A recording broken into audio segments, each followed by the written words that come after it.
Entonces, esa es la primera parte. Vamos a tomar como primera parte lo que es el arreglo de unidad.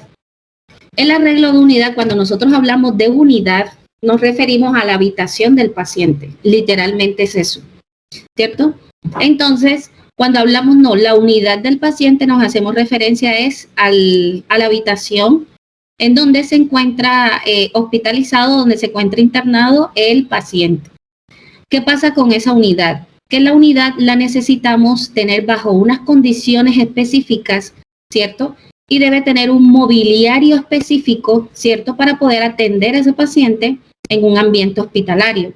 Obviamente, por ejemplo, que si ustedes se van a un hotel, por ejemplo, ahí van a encontrar cosas completamente diferentes a las que van a encontrar aquí en una unidad de hospital, ¿cierto? Porque las situaciones y los contextos son sumamente diferentes. Acá vamos a atender un paciente que está enfermo, y obviamente que yo necesito tener equipo y mobiliario alrededor de ese paciente para poderle, digamos que subsanar ese problema que tiene de salud, ¿cierto? Entonces, esa unidad debe tener unas condiciones específicas, ¿cierto? Debe contener tanto unas condiciones como unos elementos específicos. Por ejemplo, debe contener lo que es lo principal, una de las cosas principales, la camilla, que es esta. La camilla, ustedes la van a encontrar unas que son mecánicas, es decir, ellas se pueden movilizar, se le puede subir la cabecera, o se pueden bajar o subir los pieceros, por ejemplo, con unas manivetas que ustedes pueden encontrar aquí a nivel de los pieceros, que uno le tiene que dar vueltas y vueltas y vueltas y vueltas, ¿cierto? Y puede subir o bajar la cabecera, o subir o bajar lo que son los pieceros. Entonces, esas son como mecánicas, ¿no? Que uno le toca dar así, como cuando uno le da cuerda a, no sé, a un reloj o algo así, qué sé yo, no sé, ¿cierto? Esas son bastante sencillas, y hay otras que son mucho más modernas, que ya ustedes obviamente que pueden conseguir en unas habitaciones de mayor estándar, por decirlo de alguna manera así, súper, mejor dicho, ¿cierto? Que esas son eléctricas, es decir, esto solamente con presionar un botón como el que ustedes ven aquí, ellas pueden adaptar cualquiera de las posiciones que el paciente requiera. Entonces uno le va hundiendo un botón allí y ella va subiendo, va bajando, es totalmente eléctrica, ¿cierto? Obviamente que hay también camillas que son de lo más de sencilla, que solamente sirven para trasladar a los pacientes. Esas son fijas, esas no permiten moverse ni subir ni bajar la cabecera, ni los pieceros, nada. Ella está totalmente estática. Y es usualmente en esas camillas las que nosotros utilizamos para trasladar a los pacientes, ¿cierto? Por ejemplo, que el paciente está hospitalizado y de pronto, no sé, requiere hacerse un estudio de rayos X, por ejemplo, pero no se puede movilizar en una silla de ruedas. Lo bajamos en la camilla, y esa camilla de traslado es precisamente que tiene esas características, ¿no? Ella es muy sencilla, ¿cierto? Porque obviamente que entre más, ¿cómo le podríamos decir? Más mecanismos tenga la camilla, más difícil es transportarla, ¿cierto? Va a ser más pesada. Entonces esta que es fija es más ligera, permite transportarse con mayor facilidad, y obviamente que uno puede trasladar al paciente más rápidamente. Todas las camillas tienen estas barandas, todas, ¿cierto? Todas tienen todas esas barandas. Esas barandas obviamente están allí para la protección del paciente, ¿cierto? Entonces, el paciente, para que no se vaya a caer, siempre el paciente debe permanecer con estas barandas elevadas, ¿cierto? A no ser que un paciente esté consciente, ¿cierto? Que se pueda movilizar por sus propios medios, ¿cierto? Que no esté inconsciente, ¿ya? Allí sí. Pero del resto de los pacientes, siempre, siempre, siempre, y más cuando hablamos de niños, siempre deben permanecer esas barandas elevadas, siempre. Obviamente que cuando uno va a trasladar al paciente, estas barandas se pueden bajar o subir de acuerdo a las necesidades que uno tenga, ¿no?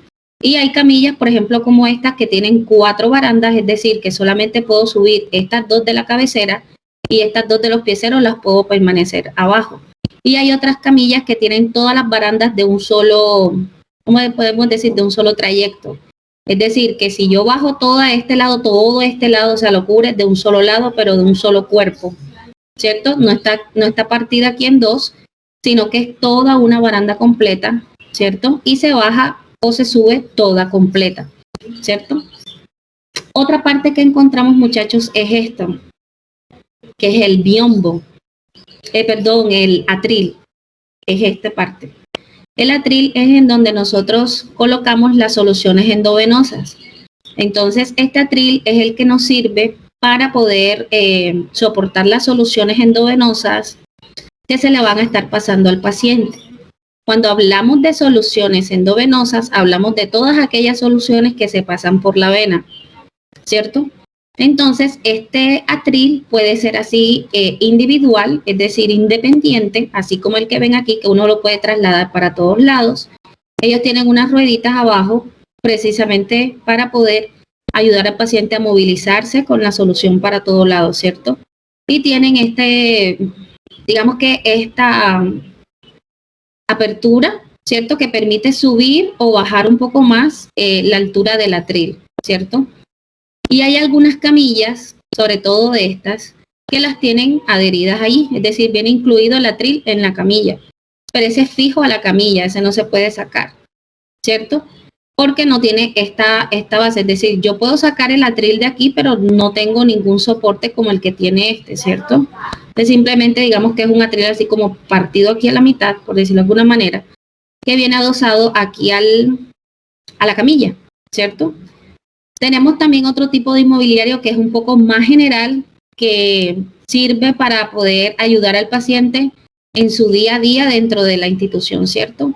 Lo que es digamos que esta mesa que viene con una bandeja, bueno, usualmente aquí uno no las ve, pero estas bandejitas sirven para poder que el paciente se lo coloca uno sobre su regazo para que pueda comer, cuando el paciente puede comer por sí solo, ¿cierto? Imagínense que esto es muy parecido a la mesita esa de desayuno, que cuando uno le llevan pues la comida a la cama, hay como una especie de bandejitas o de mesitas que sirven para poder soportar sobre la cama y la persona pueda comer allí tranquilo en su cama. Algo muy parecido es esto, ¿cierto?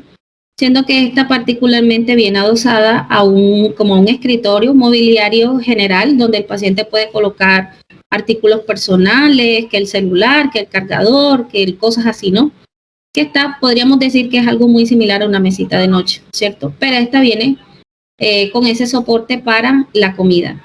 Las sillas, estas por ejemplo son escaleras de 2 pasos que le sirven para movilización de los pacientes, porque en algunas ocasiones estas camillas son un poco altas, ¿cierto?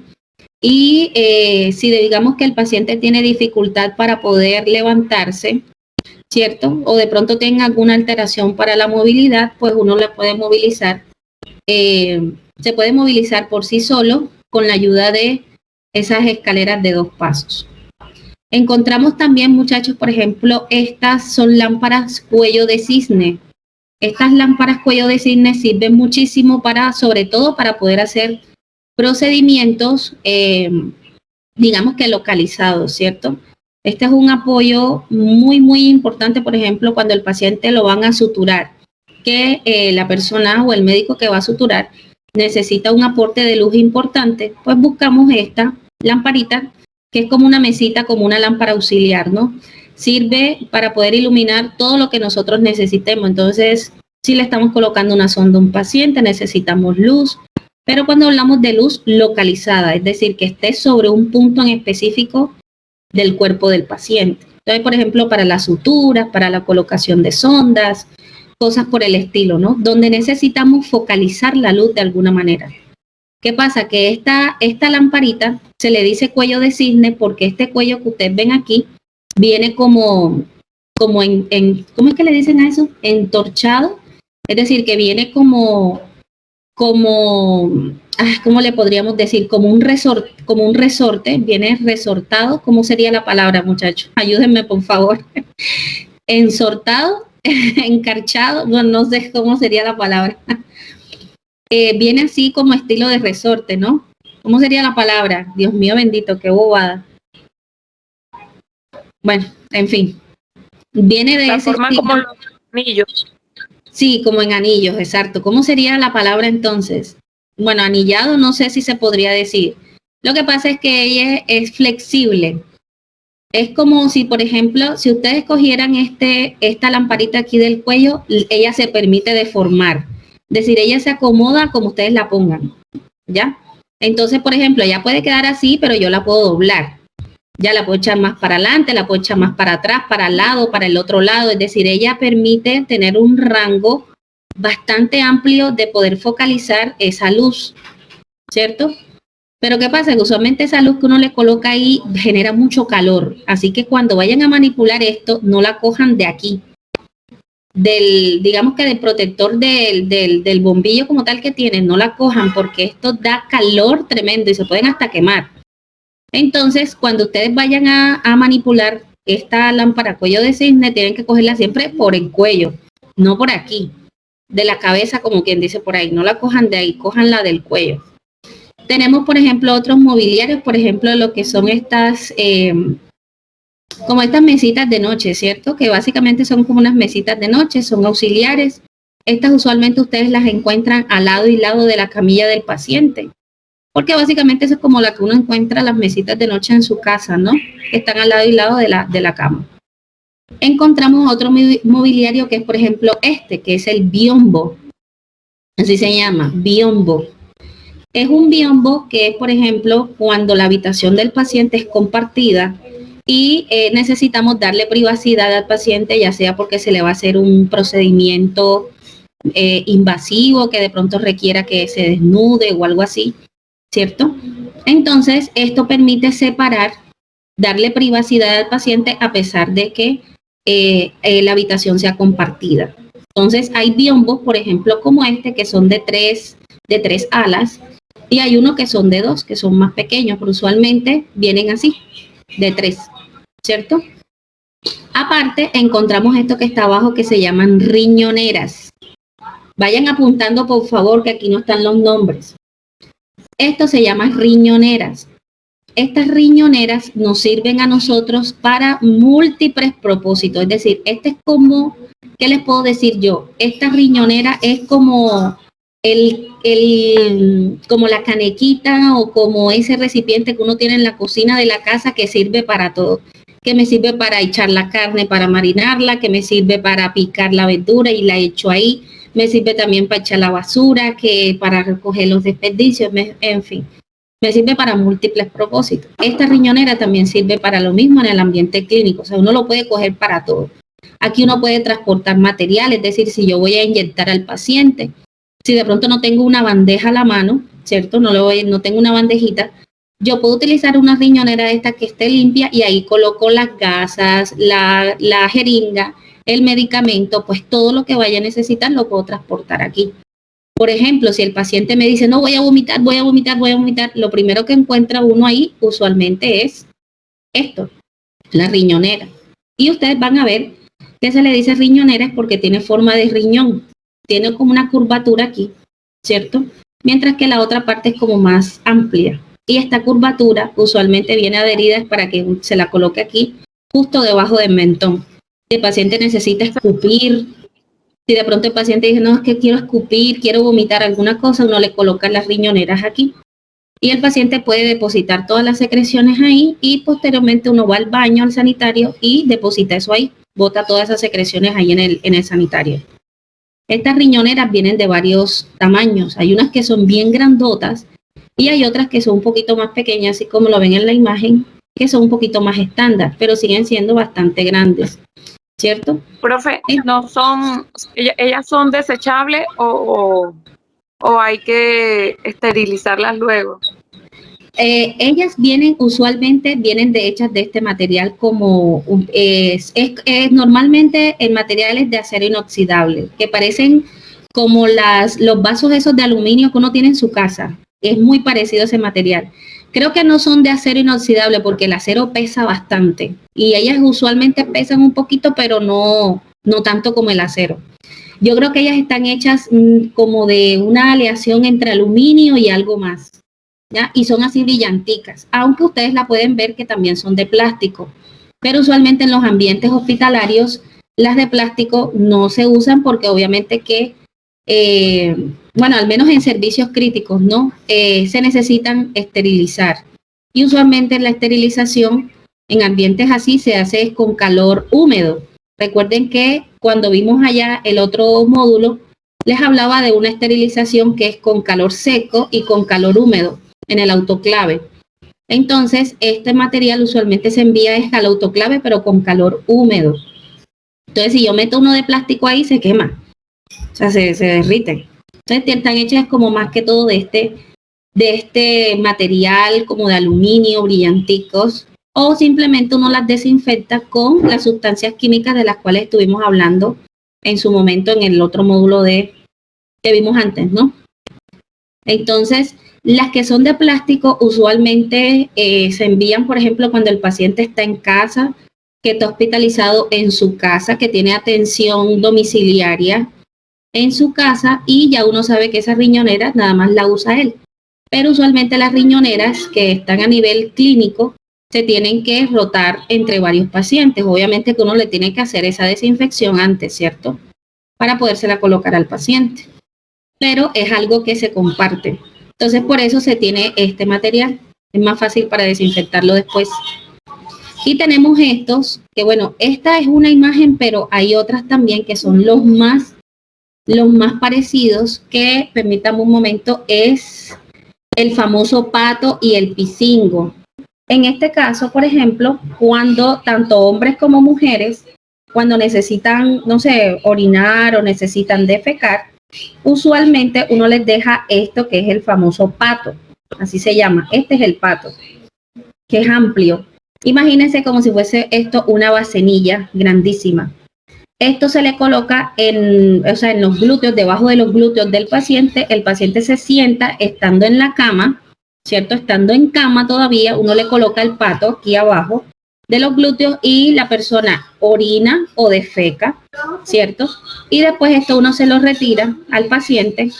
Obviamente que esas secreciones se eliminan en el sanitario y después el personal de enfermería le toca limpiar al paciente, ¿cierto? Ya después para limpiarlo. Y, por ejemplo, en el caso de los hombres, existe este pisingo, que se llama así pisingo, y ese pisingo, él simplemente, por ejemplo, si el hombre necesita orinar, aquí la facilidad es que él puede introducir el pene aquí, orinar, y simplemente deposita la orina, ya después se deposita la orina en el sanitario y listo, sin necesidad de bajarse de la cama. Esto también es muy común. O sea, esto hace parte inherente del mobiliario de la unidad. Siempre debe haber un pisingo ahí. Y obviamente que se tiene que tener en cuenta que después de haberlo utilizado, hay que desinfectarlo, obviamente, porque eso va a quedar sucio. Entonces hay que desinfectarlo. El otro mobiliario, muchachos, de la unidad, por ejemplo, usualmente las sábanas, que eso se tiene que cambiar todos los días, se cambia la sábana de los pacientes. Todos los días. Aunque aparentemente esté limpia, todos los días se cambia. Todos los días pasa el personal de aseo, hace el lavado, el cambio de cama, todo eso. Todo eso lo tiene que hacer. Y el personal de enfermería se encarga de cambiar el tendido de cama, que eso también es lo que vamos a ver más adelante, cómo es este tendido de cama. En mobiliario también ustedes pueden encontrar esto que es una toma de oxígeno de pared, porque ambiente hospitalario usualmente lo que podemos encontrar es la toma de oxígeno central, que es de pared. Es decir, aquí salen unos tubos, pasan unos tubos por dentro de la pared, que todos esos tubos van a una central de oxígeno, ¿cierto? Donde está un tubo gigante, pero un tanque enorme de oxígeno, que literalmente de ahí es donde se toma cada toma de estas va direccionada a ese tanque grande.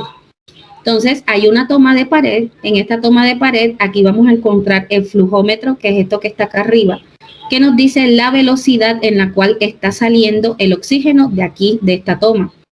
Entonces, esta es una calibración que uno le tiene que dar al oxígeno cada vez que ustedes le van a colocar al paciente oxígeno. O sea, esto no es algo estandarizado. Porque en algunas ocasiones hay algunos pacientes que tienen tanta dificultad respiratoria que esta bolita, que yo no sé si la alcanzan a ver ahí, ¿qué pasa? Que esta perilla que ustedes ven aquí, uno la abre o la cierra, es muy parecido a la perilla que tiene el tensiómetro, ¿cierto? Esa perilla uno la cierra o la abre y esta bolita va a empezar a subir o a bajar, ¿cierto? Dependiendo de hacia dónde uno la lleve. ¿Qué pasa? Que esta perilla o esta bolita nos va a indicar hasta dónde está la presión o la velocidad de infusión de ese oxígeno que está saliendo de aquí de la pared. Entonces, hay algunos pacientes que tienen una dificultad respiratoria tan marcada que uno le tiene que subir esto casi que hasta 15, casi que a tope. Es decir, que la presión de oxígeno sea tan grande, es decir, se le está infusionando ese oxígeno a presión literalmente, es decir, uno está metiendo a la fuerza, como quien dice por ahí, ese oxígeno en los pulmones del paciente, con tal de que ventilen más, o sea, mucho mejor, ¿no? Y en algunos casos de que el paciente, por ejemplo, no sé, necesita ventilarse, pero no necesita esa presión tan... Entonces, como les decía, esta velocidad de infusión la determina el médico en una orden médica.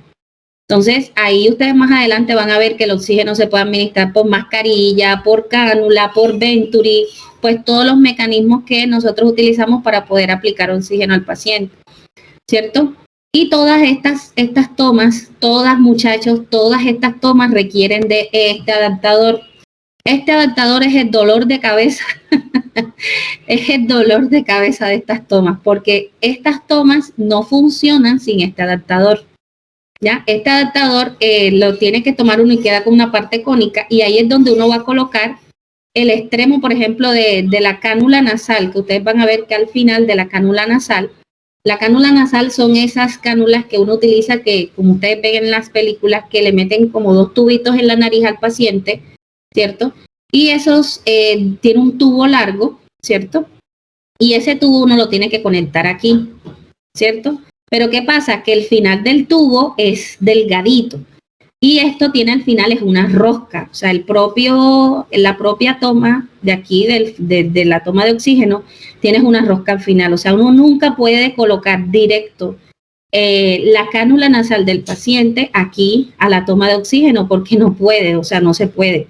Hay que buscar este adaptador que tiene esta punta cónica, así como una punta con un triángulo, y ahí es donde uno va a meter el extremo de esa cánula.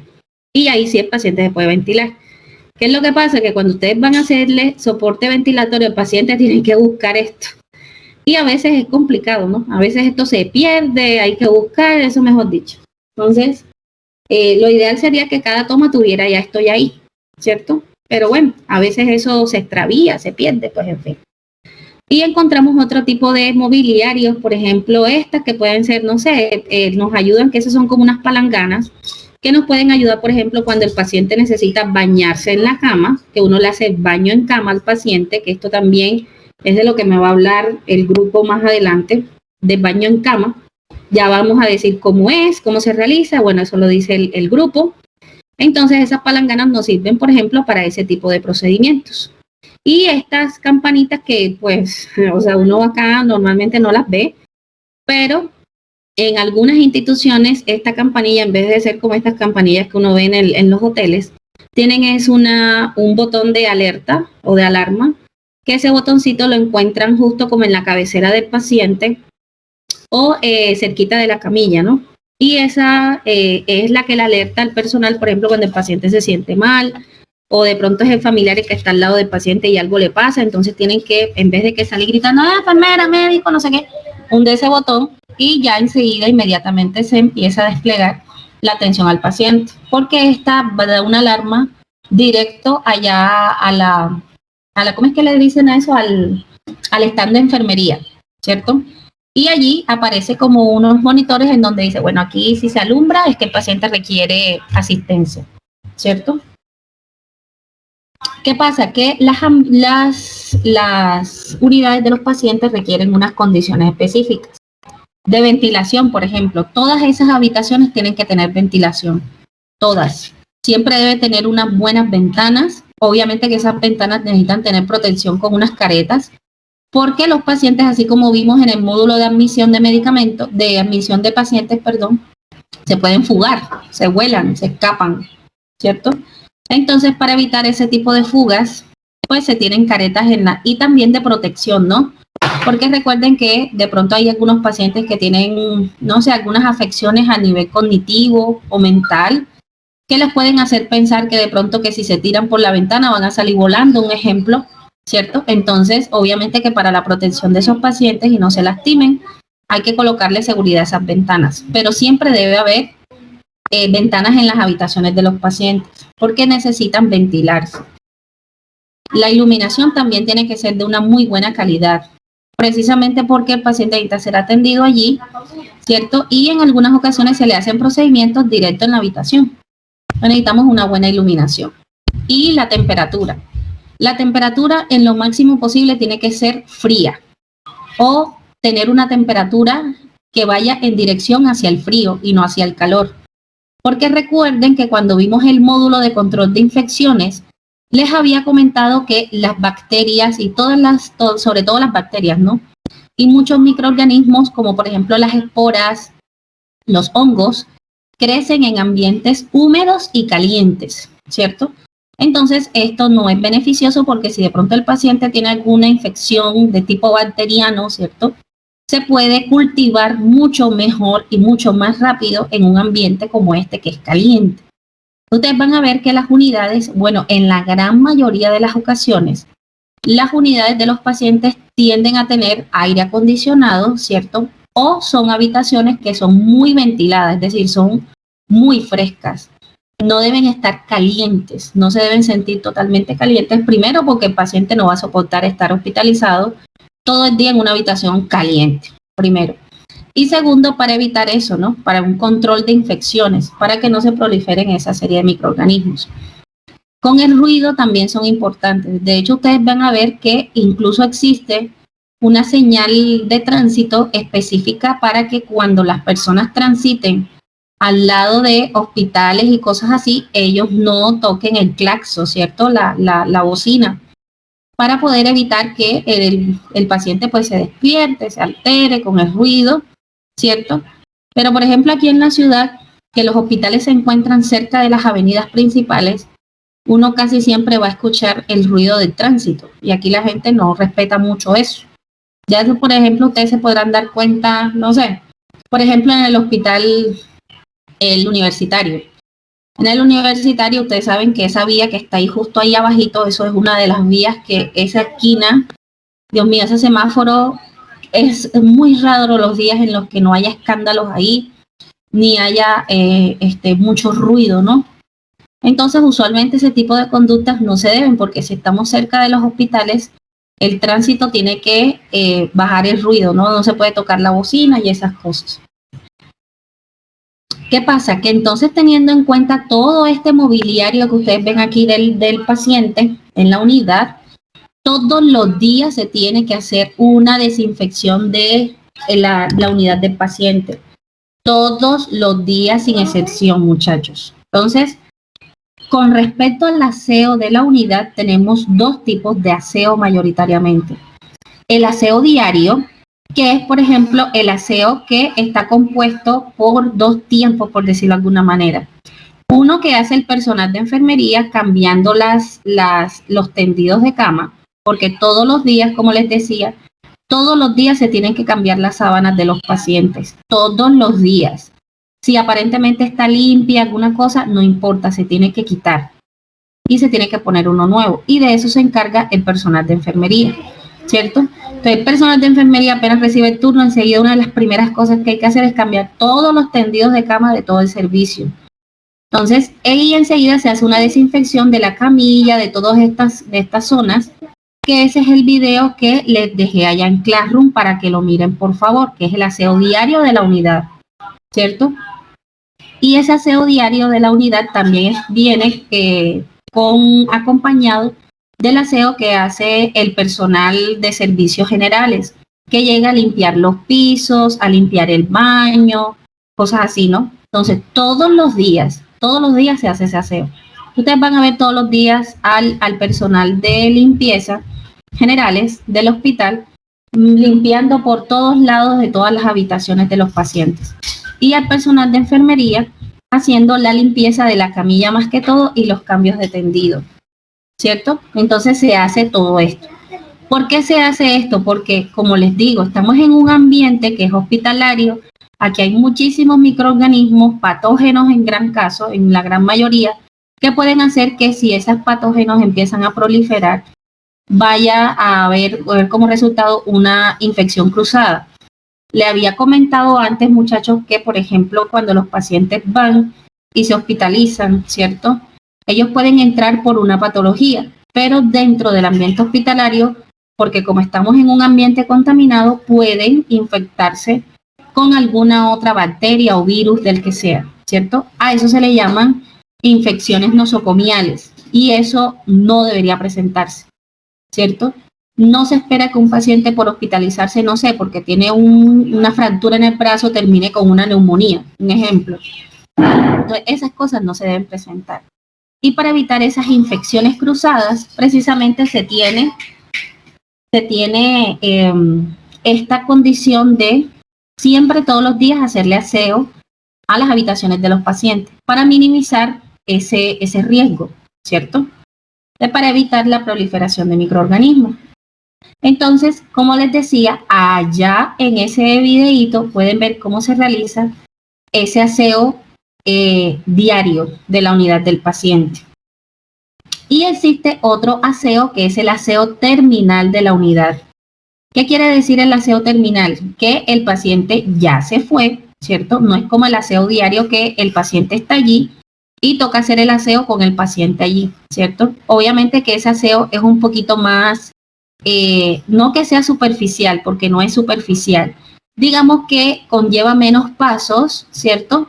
Y menos tiempo que el aseo terminal, porque cuando hablamos de aseo terminal es cuando el paciente ya se va o ya se fue, ya desocupó la unidad y hay que hacerle un aseo, pero por completo. Como los tipos de aseo, por ejemplo, que uno hace en su casa a final de año, por ejemplo, que uno va a empezar a decorar con la Navidad, que uno va a pintar, que no sé qué, y uno deja y pone la casa patas para arriba, como dicen por ahí, ¿cierto? Este es el tipo de aseo que se le hace. Es mucho más exhaustivo porque aquí se hace limpieza de todo. Todo, no solamente piso, baño, camilla, aquí se hace de todo, de paredes, del closet del paciente, de todo lo que haya en la unidad, todo lo que haya en la unidad del paciente se desinfecta. Y dependiendo también este aseo terminal va a depender de qué. Si el paciente tuvo, por ejemplo, o estuvo hospitalizado allí por un tipo de infección o de un tipo de patología bastante contagiosa. Como por ejemplo, un paciente que ha tenido pseudomonas, por ejemplo. Primero que son muy infecciosas, ¿cierto?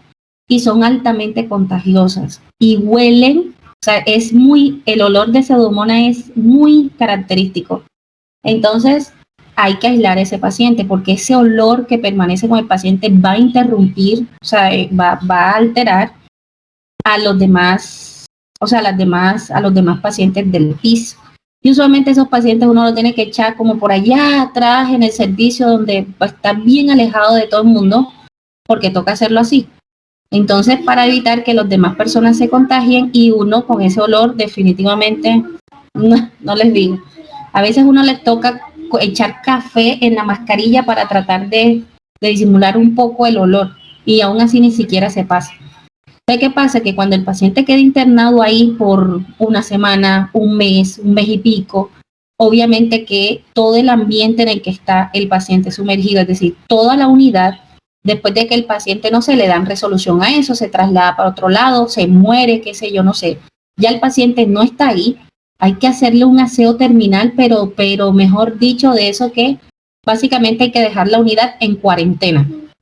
¿Qué quiere decir eso? Que hay unos aseos terminales que uno le puede hacer al paciente, a la unidad, porque de pronto el paciente ya se fue trasladado, pero no tenía ningún tipo de afectación, como les digo yo, infecciosa, ¿no? Posiblemente infecciosa, que de pronto pueda colocar en riesgo al siguiente paciente que venga y ocupe esa unidad, ¿cierto? Entonces, por ejemplo, digamos que el paciente estaba en la unidad, pero de pronto el paciente tenía, no sé, por ejemplo, una hipertensión. Una hipertensión arterial no es una infección, no es una enfermedad infecciosa, ¿cierto? El paciente estaba ocupando la unidad, pero era porque tuvo alguna complicación de su hipertensión, ¿cierto? Ese tipo de infecciones, de enfermedades que son crónicas, que no son infecciosas, no colocan en riesgo al futuro paciente que vaya a ocupar esa unidad, si ese paciente de la hipertensión se va, ¿cierto? Pero aún así hay que hacerle un aseo terminal a la unidad. Entonces uno le desinfecta todas las áreas y ese mismo día uno las termina de desinfectar, ya todo queda limpio y viene un próximo paciente para ocupar esa camilla. Pero ¿qué pasa cuando el paciente que estaba allí tenía una infección, es decir, tenía una patología muy infecciosa, altamente contagiosa? Hay que hacer un aseo terminal, pero un aseo terminal que la unidad termina en cuarentena. ¿Qué quiere decir eso? Que uno deja toda la unidad empapada en las soluciones desinfectantes básicamente por un día o digamos que de noche a la mañana. Es decir, lo deja uno en la unidad toda empapada en esa solución desinfectante que son poderosas. No son, ya ustedes saben, todos los agentes químicos de los que hablamos antes, que son en altas concentraciones para poder erradicar todo rastro de ese microorganismo posiblemente infeccioso que se pudo haber quedado en la unidad del paciente. Es, por ejemplo, lo que uno hace en el baño de su casa. Cuando ustedes van a lavar el baño, algunas personas, no todo el mundo, porque cada quien hace las cosas diferentes, de pronto digamos, bueno, listo, ya para mañana necesito el baño limpio. Entonces dejan el baño reposando toda la noche en todas las soluciones que hay, que lo deja el sanitario, la ducha, los pisos, no sé qué. Y en la mañana tempranito lo que hacen es limpiar todo eso, pasar el trapo, pasar todo eso, el cepillo y no sé qué, y limpiar todas las superficies. Algo parecido, algo muy, muy, muy parecido es lo que uno hace acá en la unidad del paciente, cuando ha salido por ese tipo de infecciones, ¿no?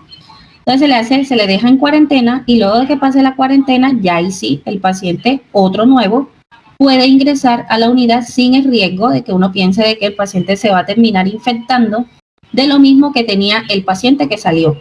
Tenemos, por ejemplo, otro tipo de accesorios para la cama. Este armazón que ustedes ven aquí, ¿sí? No sé si lo alcanzan a ver, ese armazón en algunas camillas se adosa a esa camilla porque sirve más que todo, estos son arcos para como cirugías de ortopedia, más que todo, que el paciente necesita permanecer con el pie arriba o con los brazos arriba. Entonces esto es como un sistema de poleas para poder soportar tanto la pierna como los brazos del paciente, que permanentemente tiene que mantener ese miembro elevado. Entonces son estos armazones que se le pueden colocar a la camilla con ese fin, ¿no?